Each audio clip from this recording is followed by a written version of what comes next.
there, and welcome to Simple Start Homeschooling. In this 8th lesson, Laura and I will be discussing a question that's been implied by non-homeschool families for decades and has become a fear for many families who have decided to homeschool. Will my kids still have social skills?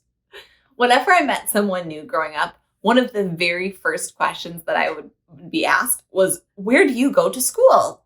It's a normal question. People ask it of children. My common response was, I'm homeschooled, but I have social skills. Then we'd both laugh, and I'm sure they would think to themselves, well, she has a sense of humor, so she must be socially developed, even though she's homeschooled. Kind of crazy, but that's often what people wonder when a family chooses homeschooling. It's that even though she's homeschooled part. As if homeschooling means that you'll never be with another human being, and you just sit at home every day talking to your mom. In reality, that was far from the truth. Because my mom wanted us to be exposed to every generation of people, we spent time with the elderly. We cared for a newborn daily for 3 months to help a mom whose husband was in the military service. We played daily with neighborhood friends. We were involved in many activities at our church. We were part of the YMCA homeschooled sports program. We took swimming lessons. We took day classes at the community center. I could go on and on.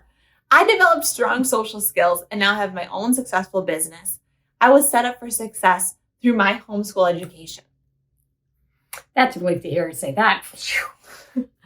It's true. Without a traditional school environment, your kids won't have the same kind of built-in social interactions with peers or with adults. But that doesn't mean that they will lack social skills.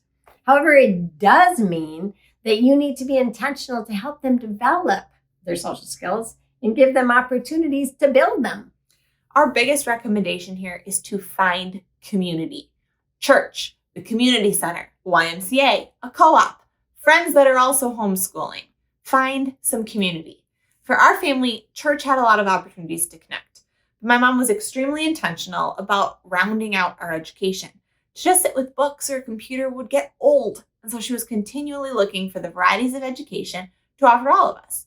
Interestingly, if we were in a public or private school system, we'd be working at our own grade level.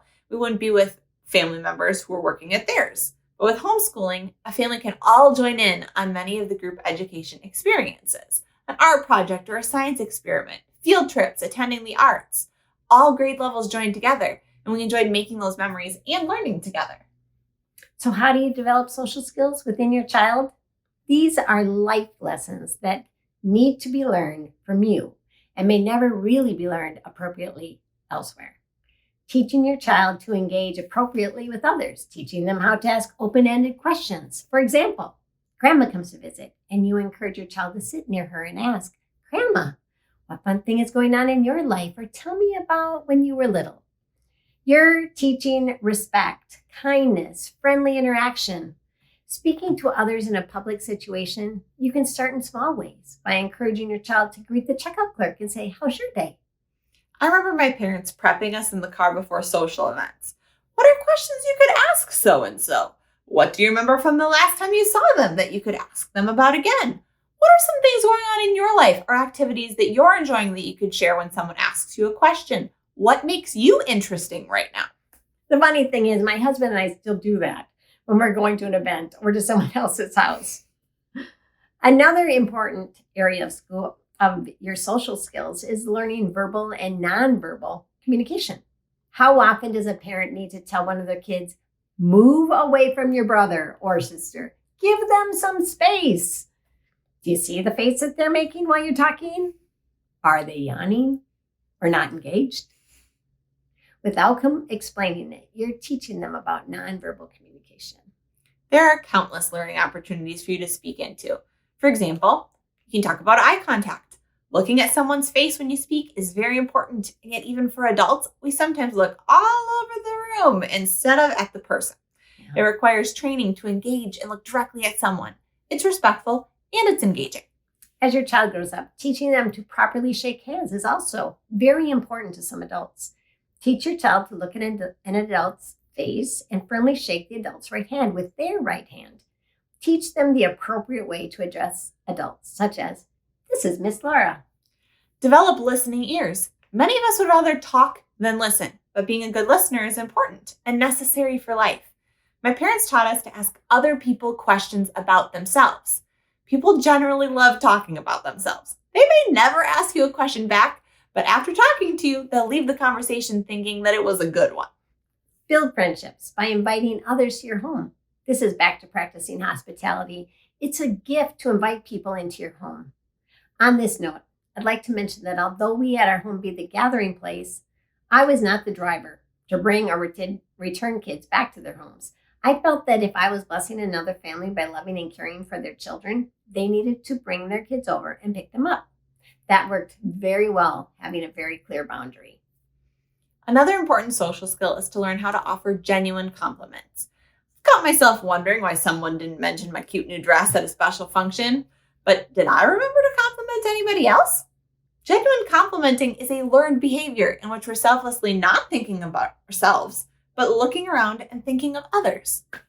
And then there's teaching manners. This is a necessary expected social skill for you to teach your children, whether you are homeschooling or not.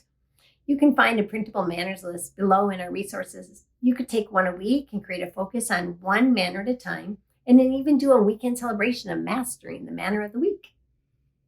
As both the parent and the homeschool teacher, you'll be daily aware of how your kids are doing with their social skills. We're all a work in progress. There is no reason that your children will not have excellent social skills as you speak lovingly into their lives and work hard to provide opportunities for them to engage with others. If you also allow your home to be the gathering place, you'll be able to have a positive impact on your kids and their peers as you watch and listen to their interaction together. Spoken with kindness and love, you can impact their lives for the future. I remember two different situations in the high school years when our older kids were developing interests in the opposite sex. They invited a friend over for dinner with the family. One person had no manners. They didn't wait for everyone to sit down for dinner before they actually started eating their food. They didn't wait for a prayer. They didn't say thank you. They did not offer to help clean up after the meal. And actually, they weren't even very kind to the siblings. After the meal, when that friend had left, I was able to share with my daughter how that meal went and how disappointed it was to see that kind of social behavior of that friend. Then there was actually another time. A different friend was invited over. That friend offered to help bring food to the table, was gracious and appreciative and thankful, engaged my daughter's siblings and brought joy to the meal, offered to help clean up, and was so very thankful for the invitation to join us. Two extremely different sets of social skills. And again, I was able to talk to my daughter about what we witnessed. Truly, we are really always watching each other. As a homeschool teacher and as a loving parent, we live and teach the right way for our children to grow. Homeschooling does not mean your children will lack social skills. You will need to intentionally coordinate social activities and involvement for your children, but it does not mean they'll be lacking in any way. In fact, as we've mentioned in past videos, what it does is give you more hours in the day to teach your children the social skills that you would normally need to enforce outside of the standard school day. Trust me, your kids will be able to introduce themselves saying, I'm homeschooled, but I have social skills. We look forward to seeing you next time in Lesson 9, where we discuss how to keep from burning out or driving each other crazy with all of this new time together. See you then.